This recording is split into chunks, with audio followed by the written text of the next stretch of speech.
बिस्मिल्लाहिर्रहमानिर्रहीम, अस्सलाम वालेकुम।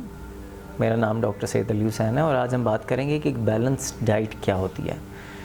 तो हमें न्यूट्रिएंट्स के बारे में ये बात पता होनी चाहिए कि कोई भी ऐसी चीज़ जिसको खाने से एनर्जी मिलती है और जो हमारी ज़िंदगी के लिए नेसेसरी है, सर्वाइवल के लिए, उसको हम न्यूट्रिएंट कहते हैं। तो न्यूट्रिएंट की 6 कैटेगरीज़ हैं, जिसमें वाटर है यानी कि पानी, कार्बोहाइड्रेट्स हैं, फ़ैट्स, प्रोटीन, मिनरल्स और विटामिन्स।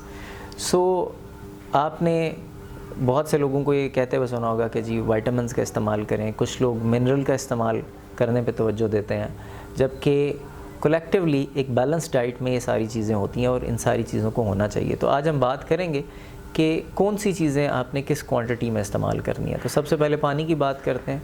12 से 14 गिलास आपने पानी का इस्तेमाल करना है 24 घंटे के अंदर।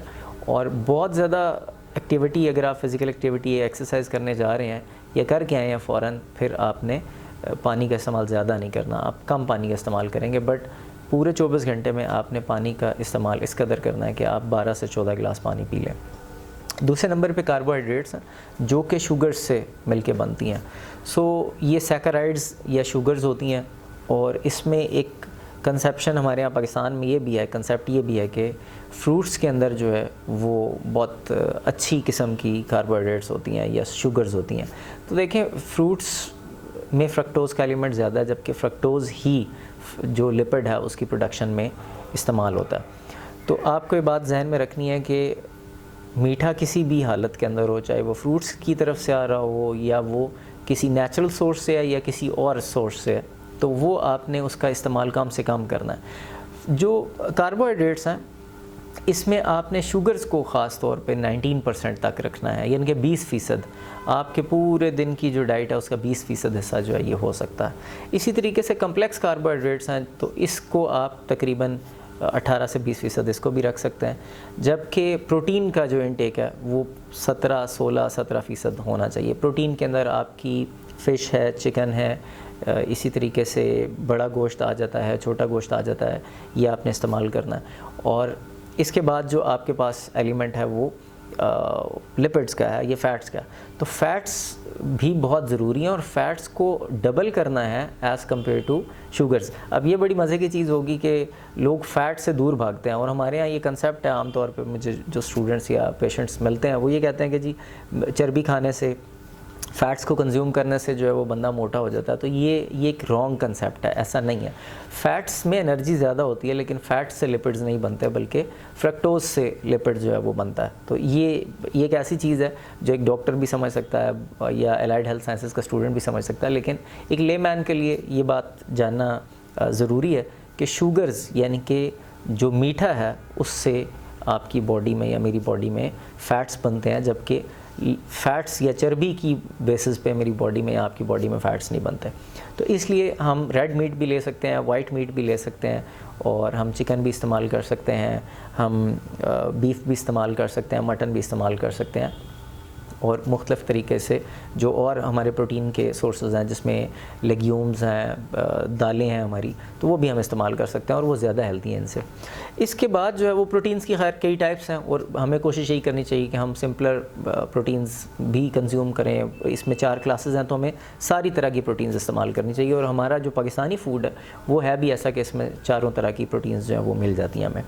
इसके बाद जो विटामिन्स हैं, अब ये एक और बड़ी मज़े की बात है कि विटामिन्स A, D, E और K, A, D, E और K, मैं रिपीट कर रहा हूँ आप लोगों के लिए, A, D, E और K जो हैं, ये 4 ऐसे विटामिन्स हैं जो कि फ़ैट सोल्यूबल हैं। इसका मतलब ये है कि अगर आप ये विटामिन्स इस्तेमाल भी कर रहे हैं, विटामिन A आँखों के लिए बहुत ज़रूरी है, D जो है वो आपकी बोन्स के लिए, आपके टीथ के लिए बहुत ज़रूरी है, फिर इसी तरीके से E है वो आपकी स्किन के लिए बहुत ज़रूरी है, हेयर के लिए ज़रूरी है, और K जो है वो आपकी क्लॉटिंग के लिए और इस तरह की, इनके खून के जमने के लिए और मुख्तलिफ़ चीज़ों के लिए ज़रूरी है।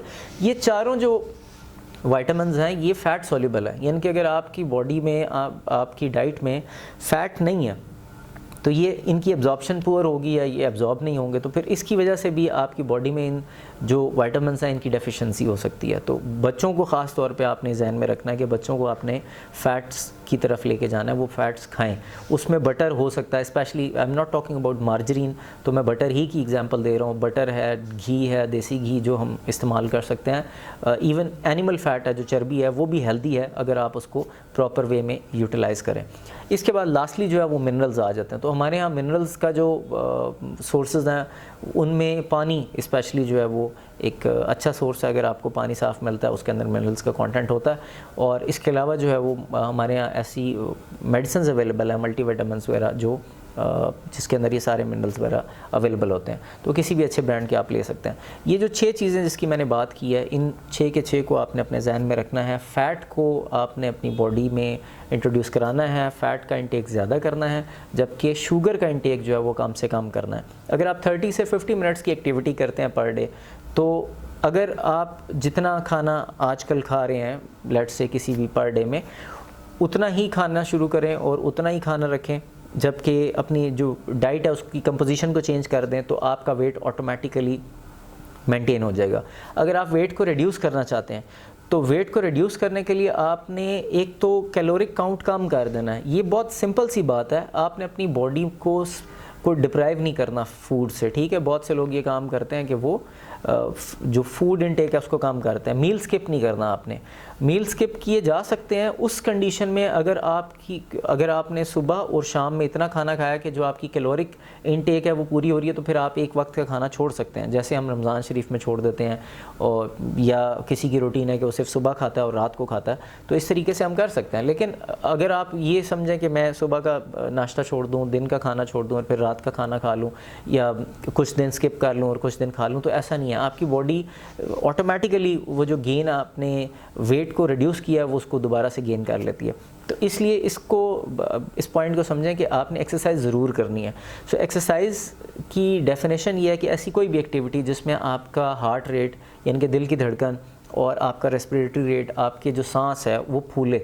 अगर ये 2 काम हो रहे हैं तो फिर आप एक्सरसाइज की कैटेगरी के अंदर कोई भी वर्कआउट है वो कर रहे हैं। चाहे वो आप पैदल भाग रहे हैं, वो पैदल चल रहे हैं, भाग रहे हैं, एक्सरसाइज कर रहे हैं, कोई भी रनिंग, साइकिलिंग, जॉगिंग, कुछ भी ऐसी एक्टिविटी कर रहे हैं, तो ये सारी एक्टिविटीज़ जो हैं वो एक्सरसाइज की कैटेगरी के अंदर ही आती हैं। सो 30 to 50 मिनट्स के लिए आपने एक्सरसाइज करनी है पर डे। और जो कंपोजिशन मैंने आपको बताई है इसको आप अपनी लाइफ का या अपनी डेली फूड इनटेक का हिस्सा बनाएं। और अगर आपको कोई क्वेश्चंस हैं या कोई कमेंट्स हैं, so feel free to contact. मेरा जो नंबर है वो चैनल की डिस्क्रिप्शन में भी है, और you can search me online. मेरा नाम फिजियोथेरेपिस्ट सैयद अली हुसैन है, या आप मुझे डॉक्टर सैयद अली हुसैन के नाम से भी गूगल पे सर्च कर सकते हैं। Thank you very much.